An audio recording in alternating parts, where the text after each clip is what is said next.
Here's a look at what's going on with Maria. We're getting the cloud cover from Maria already. Now, this is not an eye of the storm that's this huge, really. It's just some concentric bands of clouds with the center of the storm being right about into there. Taking a look at our cloud cover out of it. And again, just some mid-level clouds floating on through. A couple of sprinkles floating on through, certainly for the Outer Banks, more than sprinkles, a little bit steadier rainfall. It's not likely to be a real big rainmaker for us.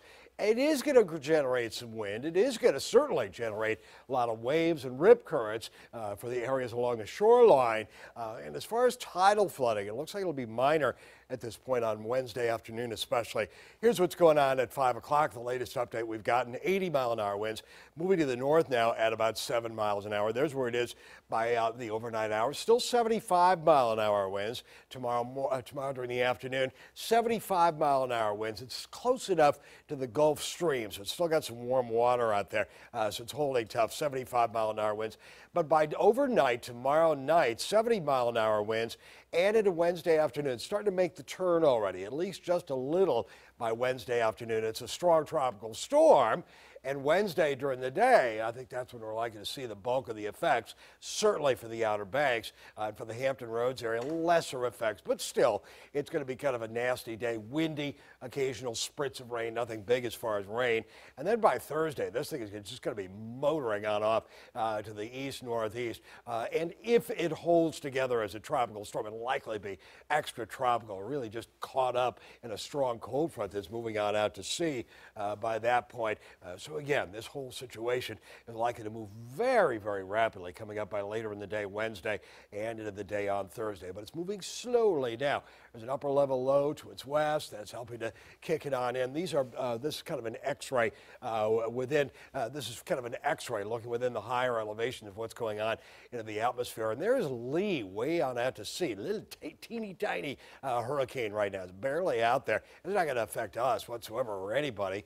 Here's what things are. 7 o'clock in the evening. We've added a number of things in the jet stream, the upper levels. We've also added what's going on with, of course, the hurricane as of this time. Now, there's where it is by Wednesday morning, a strong tropical storm. Take you on through time and what the Hurricane Center expects out of that. Look at this. These winds are well over 100 miles an hour in the upper atmosphere. And this is just going to motor on out of here coming up by the day, really late in the day, Thursday on into Friday. So again, we're getting some cloud cover from Maria already, and we're going to continue to do so. As far as rainfall, not that much rain. I think just a couple of tenths of an inch of rain, 2/10 of an inch of rain into the Hampton Roads area.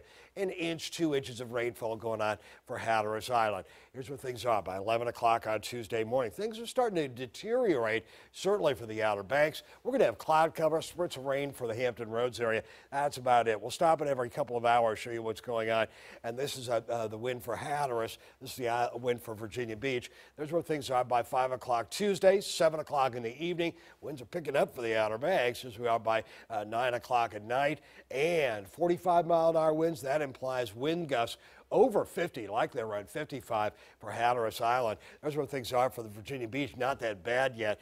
Again, continuing northward, as we are 1 o'clock in the morning Wednesday morning, 3 o'clock in the morning. Go to 5 o'clock, then 7 o'clock. You know what? The winds really don't get horrible for the Virginia Beach ocean front. 31 miles an hour. Likely seeing some gusts around 40, 45 at the ocean front. And again, a spritz or two of rainfall. And that's about it. Conditions are improving by Wednesday morning, certainly for the Outer Banks. Still seeing a northwesterly wind, though. So we can see some sound side flooding as we are by the afternoon hours, 1 o'clock in the afternoon, as we are 3 in the afternoon, and by 5 o'clock in the evening. That thing is starting to move on away to the east and northeast and moves on away from our part of the world. The biggest effect that we're likely to see into the Hampton Roads area, we've already had nuisance tidal flooding. It'll be near minor. 4.5 is minor. It'll be into the minor category coming up by Wednesday during the afternoon. That's likely the biggest effects that we're going to see, and that's not horrible. 77 degrees coming up for tomorrow. Temperature's not the big thing. It'll be in the upper 70s, low 80s. Of course, the wind, it'll be windy into the area with 20, 30-mile-an-hour winds gusting to 45 at the ocean front on the Hampton Roads area, and likely gusting over 50 miles an hour during the day, early part of the day, especially for the Outer Banks.